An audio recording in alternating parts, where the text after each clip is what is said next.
Hey, everybody. Welcome to Distorted podcast. We try to break down some behavioral health, mental health things through the lens of distortion as much as we can. But most importantly, just to kind of get the word out that this stuff isn't as scary as people think it is. I'm joined today by Ashley Kelly. She's a friend of mine and a colleague, and just a little bit about her. She's someone who's worked in many different fields. She's an entrepreneur. She started many businesses, usually in a leadership position. She currently is the COO for a tech company, and she's transitioning out of that to focus in on business work that she's doing. Mother of four, wonderful person, and I'll let you say some other stuff if you'd like, but welcome to the Distorted Podcast, Ash. Appreciate you being here. Thanks for having me, Lenny. And, I think one of the biggest reasons I'm so excited to be on here is that, I don't know if you mentioned that I worked with you back in the day when I was getting my master's in counseling, and I just got to see firsthand the lives that were being transformed. And I remember telling you then, you need to bring this to the masses because the stuff that you are teaching your clients is life-changing. And I know it was for me. Very nice. That's very nice. Well, it's true. It's true. Well, today, so now I got to try to make my head not explode. So after that, what we're going to talk about today is we're going to talk about codependency. We're going to talk about the perspective maybe through the church lens that there tends to be slightly larger population of women in the church who might have these tendencies. And we kind of want to unpack that a little bit. And talk about why that might be the case and why it sort of lends itself, being of service, how that might lend itself to someone having some symptoms and some pieces of codependency, maybe not necessarily, full-blown codependency, but why there seems to be a little bit more higher percentage in a church community. But let me set a precedent for this so we can kind of, through the cognitive lens, which is the lens we typically use, in the therapy that I do, the premise of dependency comes from a distortion, a very typical distortion, which is it starts off with behaviorally wanting to do something, but having that want cross over into it being a need, a necessity, right? A necessity to serve. And when the necessity isn't met, we have a void that we try to fill. And so we start to get to the having to do part of this whole thing, and instead of choosing to do it. And then from the have-choose dynamic, we get a dependency for doing the thing that we need to do versus a reliance on an outcome when we choose to do something. So we have a healthy side of service versus the unhealthy side of service. And we're going to sort of try to unpack the dependency part of it, why that happens and how to avoid it from happening, right? Again, I'm not a woman, as anybody can tell looking at me. And so I wanted to get feedback from somebody who's worked in the field. She has a master's in counseling. I wanted to get somebody who has that not only from the clinical side of the house, but also in practicality. I mean, you are a mom, and you are, in fact, a woman, and you also have worked with other women, and you've led other women. And so let's talk a little bit about this piece. When it comes to a woman of faith feeling like her call, her witness, her testimony is to serve, let's talk a little bit about that first. Again, we don't have all the answers, but from your perspective, the service part of that, can you speak to a little bit about, the women of service and why they would want to do that and how that touches their, like what they think God is asking them to do? Is that a fair way to start it?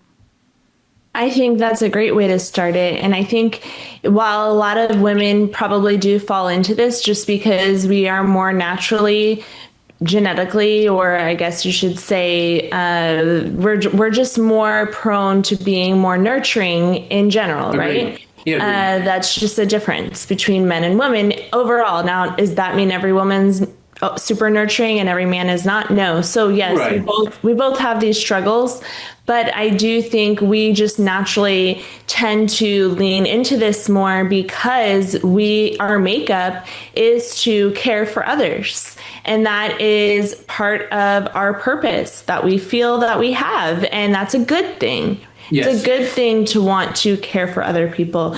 When it becomes a codependent thing, that is when it becomes unhealthy. You can grow resentment, you can get frustrated, and it doesn't have to be that way. And I think that that basic difference that you initially highlighted of the have to versus want to then need to, Yeah. and those key differences, just those little switches in the way you're thinking about whether it be serving in the church, serving your family members, serving your children, serving your elderly parents, serving your boss at work. Just that little switch can make a game changing difference in how you think about what you're doing, and then in return, how you feel about it. So I think that this is a really key, life-changing, applicable thing that you can apply into your life that seems simple, but it is really going to impact so many different areas of your life if you can just make that switch in your mindset. Yeah, and so before we touch on the full-blown dependency piece of it, the idea being is that if my joy or my service is helping other people, then access to that, you're going to seek that out. And once you start to do it, you really do get a dopamine drop from that. You really do get a high from seeing that whatever it is that you did affected somebody positively. And again, it could be simplistically, you said hello to them and you greeted them at the door. You offered them a seat next to you, whatever it is. But obviously, when we talk about giving yourself to other people because of the impact that it has, whether it be family or at work or through the church, the idea behind that is understanding this is absolutely a positive reinforcement that comes from that. I would say 9 out of 10 times you get a positive response. When it becomes unhealthy is when you are dependent on that positive response because you're not self-generating that on your own independently. That the value that you have is you, and therefore you have a platform to do the service, as opposed to the service is what makes you valuable, and therefore you need the service in order to be okay as an individual. So, let's kind of unpack that a little bit. Your thoughts on that idea, that's the beginning of the shift, isn't it? To where you're identifying your value versus what you're doing.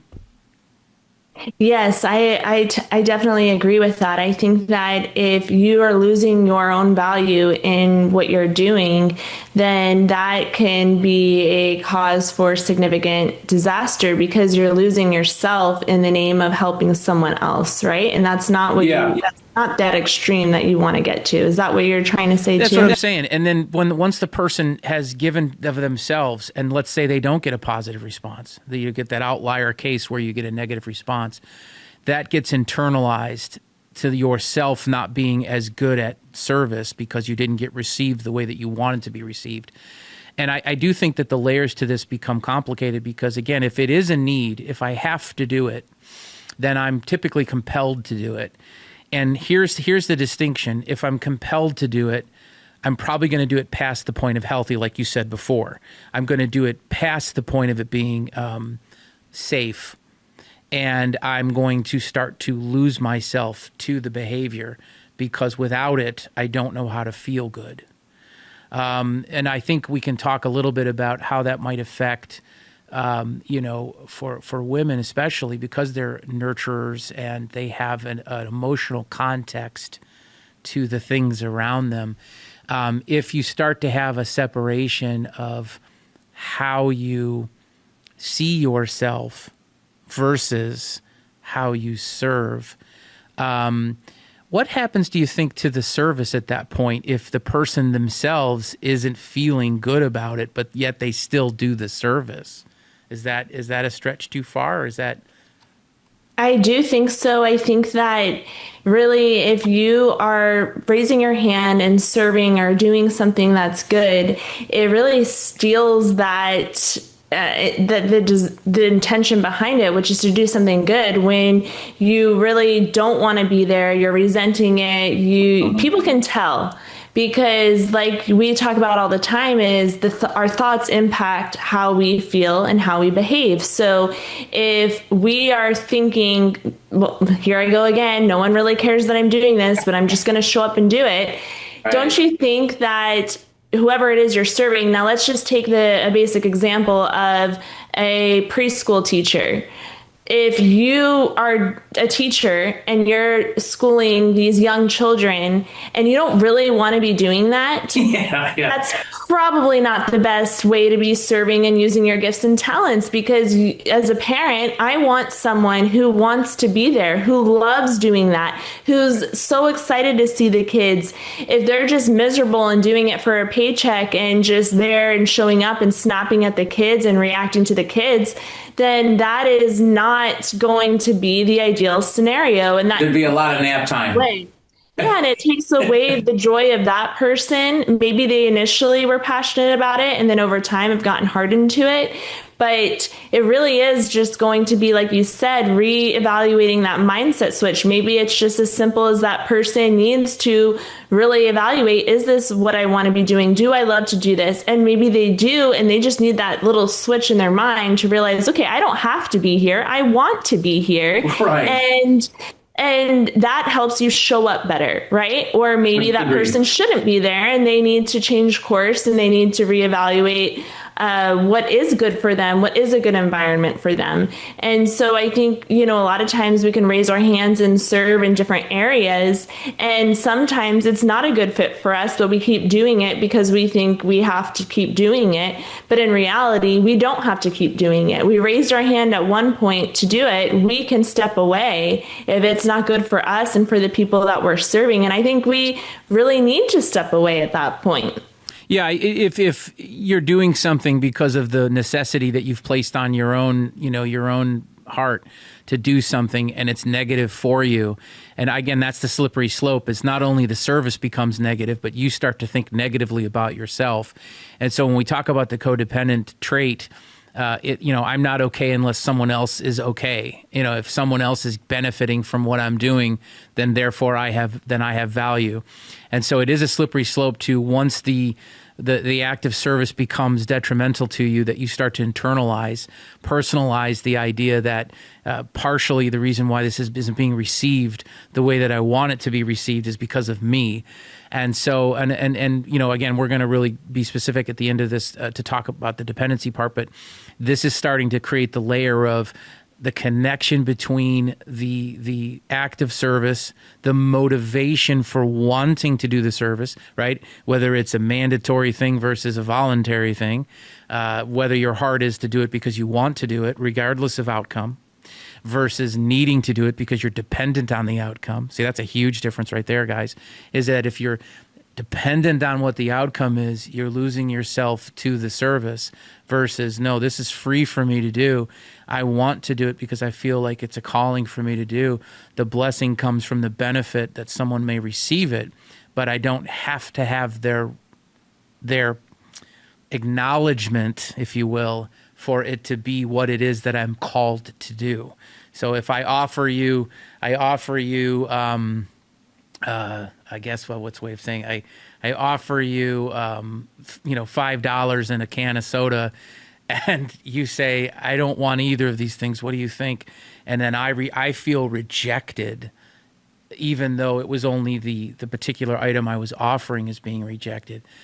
The slippery slope, and again, you don't necessarily have to have the answer for this, but when it comes to when a woman is serving, especially when she's emotionally connected to it, let's talk a little bit about that. Why in fact, it would be normal to be impacted by that rejection in some ways, right? Yeah, I think that it's easy to say that, we're not affected by what other people do or say, but then to live that out is nearly impossible, right? Like we really we are affected by the people around us. And it's how we take that in and perceive that then impacts how impacted we are by that, right? But I do think it is very normal if you're trying to go out there and to do something kind for someone or even serve someone and that's not received well, it is hard not to take that personally. And I think that's where really understanding who you are, where your identity is crucial, because we can't force anyone to do anything and we're not in control of the other person.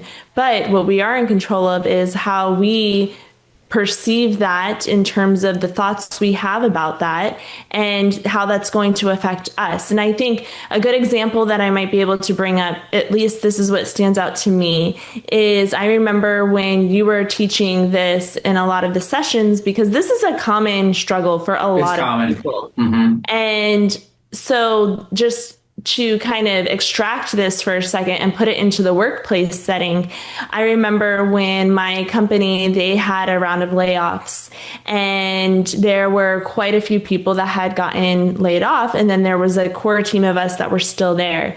And I remember just the switch in mentality overnight for the people that were still there. They were bitter, they were resentful, they were angry, they were still showing up to work because they felt they had to, but they were mad about all the decisions that were being made that they felt were out of their control. And this is something that started as they were part of this mission, they believed in it, they loved it, they were passionate about it. And then overnight, this mindset switch happened. And so you could tell in their work, in their everyday attitude at work, that there was a switch that was made. And I remember actually bringing this up to the group. And I said, okay, look, yes, this happened. These series of events that were outside of our control happened. Something that we didn't think that was right. Our friends weren't treated right. We didn't feel that this was a good decision, but we have a choice to make now. We can either be here or not be here. We don't have to be here. You don't have to come to this job. You could go and get other job or work at any other given place out there. There's plenty of opportunities. And so it was really a mental switch of, we don't have to do this work. We're choosing to do this work. And because there was an ideal beyond just the work itself. There was a mission in place. There was a reason for why. Right. Yes, that we all believed in. It was a faith-based organization. It was a cause that we believed in and we wanted to be a part of. And so all of a sudden, it was a matter of, wait a second, I don't know if I want to be here anymore because I'm mad about the leaders and what they did and their actions that they took. And they didn't do what I wanted them to do. I wouldn't have wanted them to do that. So it was a big issue of just frustration and bad attitudes across the team. And so when I went through this with them, just from like the standpoint of how our thoughts impact our feelings and our behaviors, and I showed them the whole chart and everything else, which I think would be really good if you could review the need, want, like all those, the three categories, because I think that is really valuable and a really key takeaway. If I could say one thing, it's that little simple difference. The chart that you have can make a key difference in every area of your life, your relationships, professionally, personally, spiritually, in every area. Because if you take ownership and you know who you are and you realize that a lot of things in life we are choosing to do and we don't have to do them, it is very liberating and freeing, because then you're realizing, okay, it's not my boss that's forcing me to wake up and come to work today. I'm choosing to do that. And yeah, there's consequences. If I don't show up, I'll get laid off or I won't have an income or I'll have to find a new job, but I don't have to do that. And my value doesn't come from this job either. Like I am valuable outside of this mission of this job. So let me jump on that though. Let me jump on that because the causation of the consequence sometimes is the thing that feeds that modifier. So if I have a consequence I want to avoid, it's very easy to slip into thinking I don't want to do this, but I tell myself I have to. So the consequence forces you to shift over to feeling the have part of that dynamic, right? That I don't want to face a consequence. so I have to do this thing. And obviously, we're not thinking so far ahead of it to say, well, I'm dependent on the consequence. But what we're really doing is we're saying, I fear the consequence far more than feeling obligated. Right. If I feel obligated to do this certain thing, that doesn't hurt me, or at least I tell myself it's not hurting me as much as my fear of the consequence. To show up for in this case, this scenario, to show up for a job, not really wanting to, but then fearing the consequence. What am I going to do if I lose the job?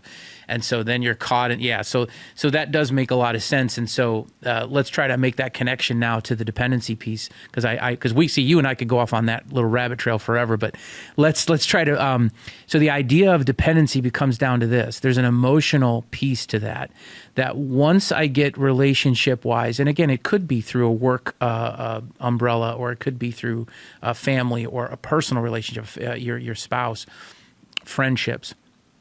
Once I get to the stage where I'm more injured by not having the connection, I fear the loss of the connection, whatever level you want to put it at, then I fear my engagement might be the wrong thing for me to be doing, and I do it anyways.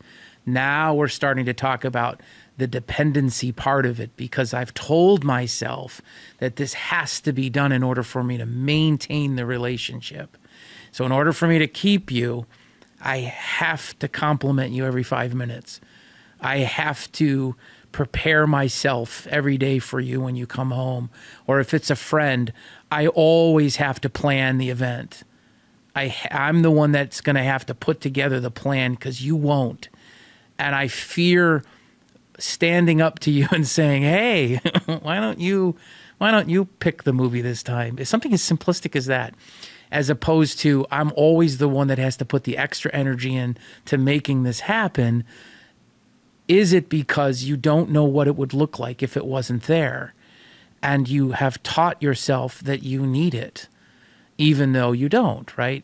So thoughts on that idea, that it's the conflict between the fear of the consequence versus the action of, needing to do it. Yes, I think that's really powerful, because I can see how you could easily fall into that, especially in core relationships. I'm just thinking the mother-child dynamic, or the spouse dynamic, or partner if you're dating someone. Especially, I feel like in the relationships closest to you, whether it be a family member. I used to always associate codependency with loved ones who had addicts in their family, right? That's kind of like where you usually think of that word, but it's not just reserved for if you love someone and you're getting them alcohol, even though you know that it's hurting them, because you're afraid to lose that relationship, and you're doing it anyway, just out of that codependency, right? That's kind of like the typical way that you hear of codependency. Yeah, absolutely. Yeah.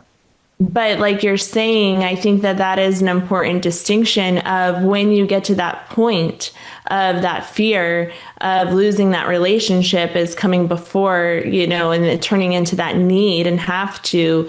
I think that is, that's really at the heart of it, right? That's when okay, this is not a healthy dynamic to be in, because now I'm doing things. And I think a lot of times, and you can correct me if I'm wrong here, a lot of times you're doing things that you wouldn't normally think that you would do, but you're doing it because, like, I wouldn't think that I would just go and give someone who's an alcoholic alcohol, but then you find yourself doing it because you feel like, well, I love this person and I have to, this is like what they're requiring for me to keep this relationship. Yeah, it's absolutely the way you just said it. And it is the primary example where we see this type of family dynamic or relationship dynamic pop out, because, when you have an addict in the family, you usually have roles that you play in, and the enabling piece is definitely a component of dependency, right?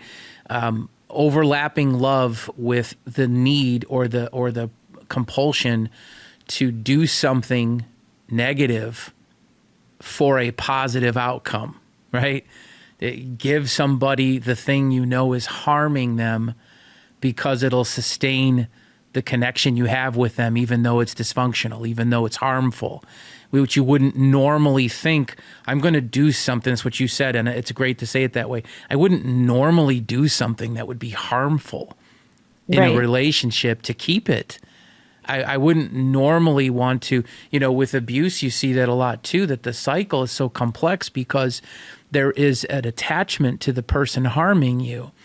And the desire to make them not harm you can turn into, I have to do the right thing so this person feels loved, and I want that for them. And so I'm motivated to do it. And then when it fails, because it's not your fault that it failed, the other person is dysfunctional in the way that they receive love and give love. And so, again, we won't dive too far down that rabbit hole, but the idea of that's the dysfunction. That's not normally what healthy looks like. And so everyone could have a slight component, a criterion of being dependent in some way. But when you take it as a mass thing, when you've got lots of pieces of it, it's very unhealthy, right?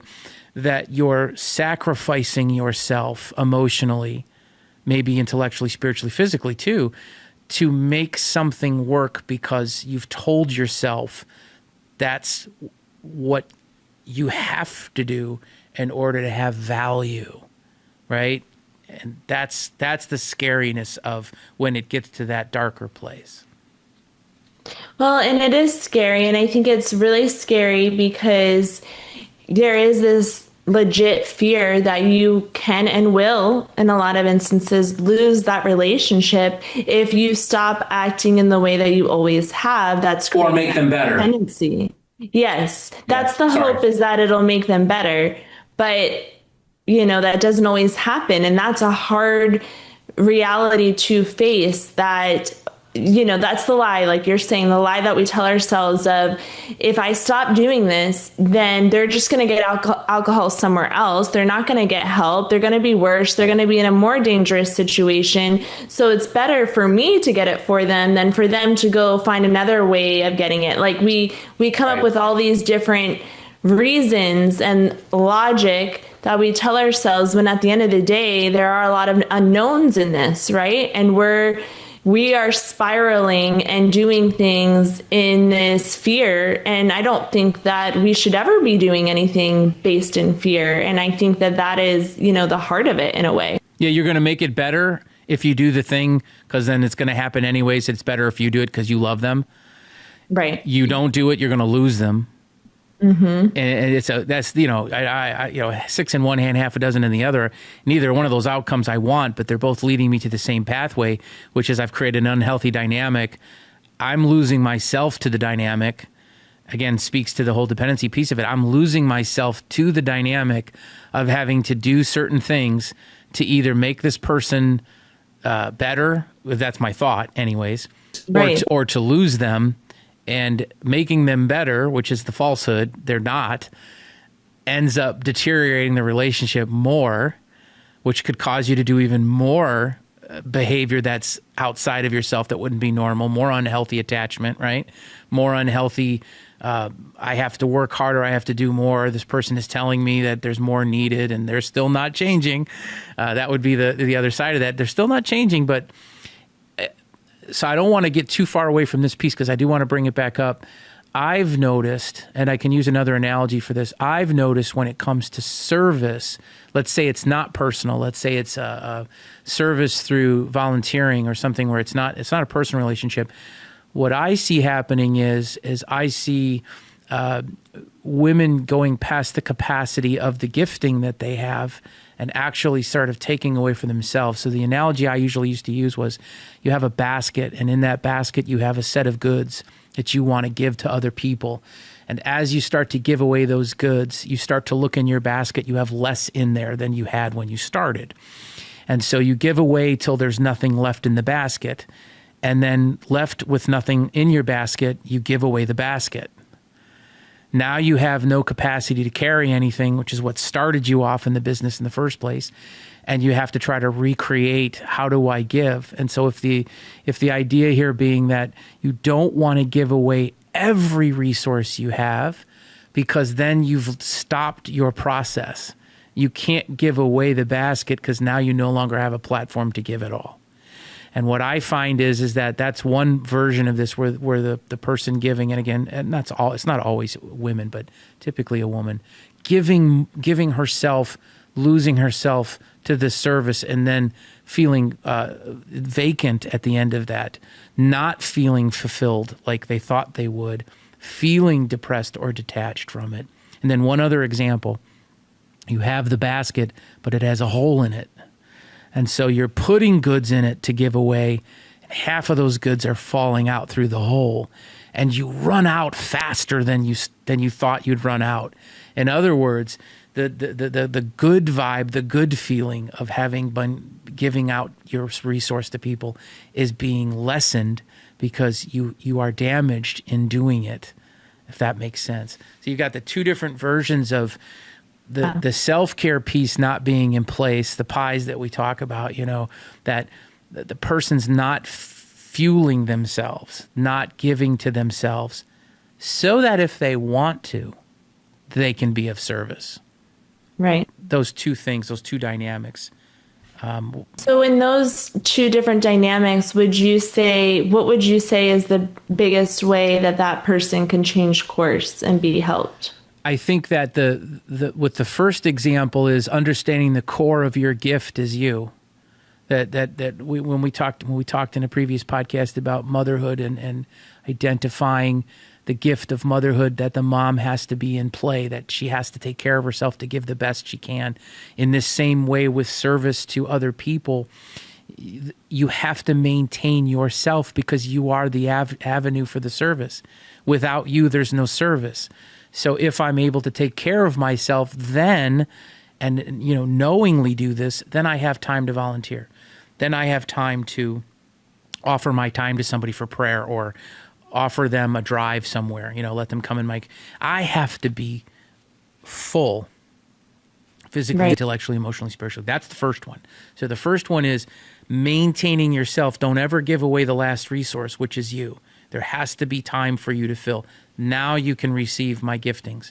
The second one, maybe the more pervasive, maybe the more difficult one, is you are serving, but you're ineffective because you're not healed in what you're doing.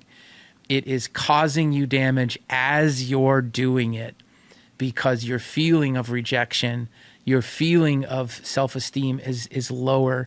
You don't feel that what you're doing is even valuable, yet you still do it. And so that speaks to the dependency of, I have to do this because without it, what little value I even am holding on to is gone. And I'm completely engulfed in giving, even though it's hurting me as I'm doing it. So that one to me is more, is deeper level of, obviously I'm a therapist, so I would recommend that therapy might be a way to help with that. Certainly you would need someone to talk to about that type of level of pain. So to me, that's the more severe version of it to me. Can you remind me, when we're saying I have to do this, what is the mind switch there? What is the alternative language that we should be our go-to instead of I have to help my mom right now? Or I have to serve at church today because I signed up for this. Yeah. What is the simple way we can look at that differently to help start that healing in how we're looking and responding to this? I think the initial thing to look at is that the brain has a very powerful way of demanding of us, and the response to that causes a physical, there's a physical kind of feeling to that. Stress can be physical, you can feel stress and anxiety eventually when it's not processed in your body. So the switch is simply to say the mandate is removed if I give myself permission to recognize that I am choosing to do this thing, which means I can choose to do it, choose not to do it, versus the mandate, there is no option. When the option's taken away, you feel trapped at times. When the option's taken away, you feel that without that, you are less than, you are diminished in that. So the reality switch is to say, if there's a choice, obviously it's painful. I would want to take care of my mother every chance I have.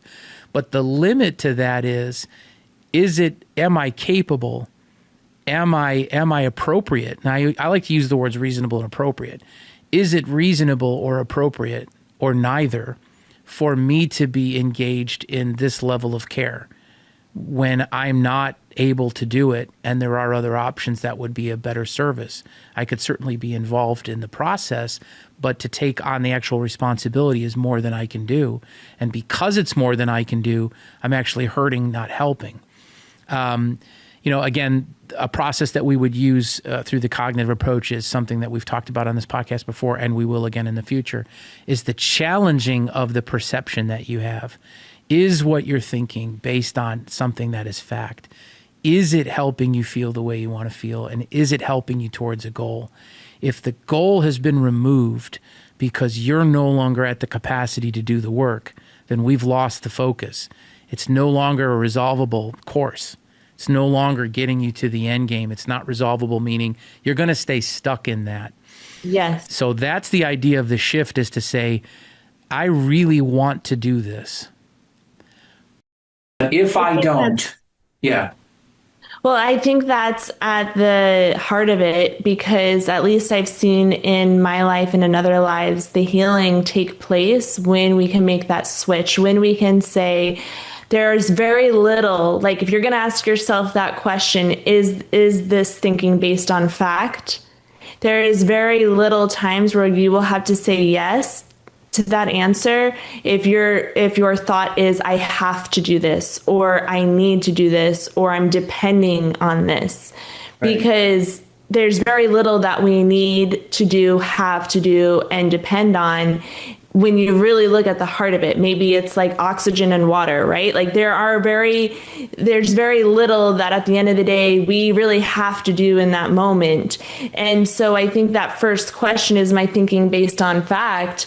A lot of times it won't be if your thoughts are centered around the haves and the needs, instead of, I'm choosing this. Yes, this is hard. This is not working for me, but I'm choosing to do it right now. So let me open that up. So what you're talking about is the idea that most of the time that we have a need, it's a conditional.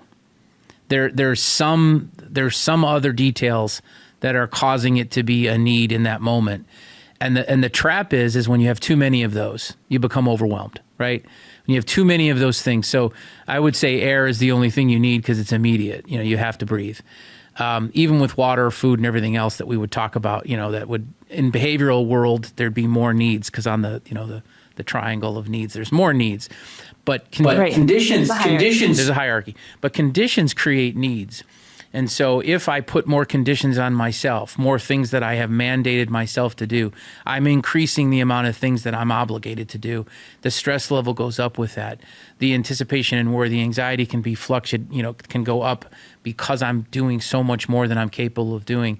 So the switch there is to say, be wary of all of the conditional needs you place on an event or a person, a relationship, because the more of those they have, the less apt you are to accomplish those things.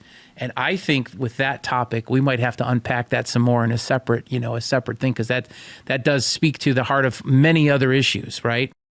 Not just the dependency setting issue, boundaries, boundaries, right? All that stuff, and making sure that you're saying no. I think a lot of the women that you're describing in terms of service and overextending themselves, they say yes to everything, right? Even when it doesn't make sense to say yes to it, because they already have said yes to way too many things, and that's a whole other. World, we can tackle that. But I do think with this particular piece, what we're sort of focusing in on is the idea that the value of the service is outweighing the value of the person. And I think that's the underlying thing, is that we don't want to get caught up in placing more demand for you to serve beyond your capacity at the cost of your well-being. And the fallout from that is, you start to feel worse about yourself, even though you're engaged in doing something you deem to be positive. And in a relationship, it really hits home, because you gave that great example of when addiction is in the home. that you really are losing your emotional and spiritual well-being when you're investing in something negative because of the fear of the outcome. So unfortunately, we could go on for another 7 hours, but what we're going to do, guys out there, we're going to talk about this stuff a lot. So there'll be more podcasts about this topic because it is so expansive. So rather than us just rambling on and on and on, we'll leave it there because I think we can always jump into boundaries and jump into the other things that Ashley's brought up too. The people pleasing, you mentioned that without saying those words, but you mentioned it, saying yes all the time. These are things that we can cover, but really appreciative of your time, Ashley, and input. Thank you. And thank you to everybody for watching. Leave us a comment or a question if you have one. And follow us however you would follow us. We appreciate that. And share it with people. We appreciate that. Thanks a lot for watching today. And thanks, Ashley. Thanks, Lenny.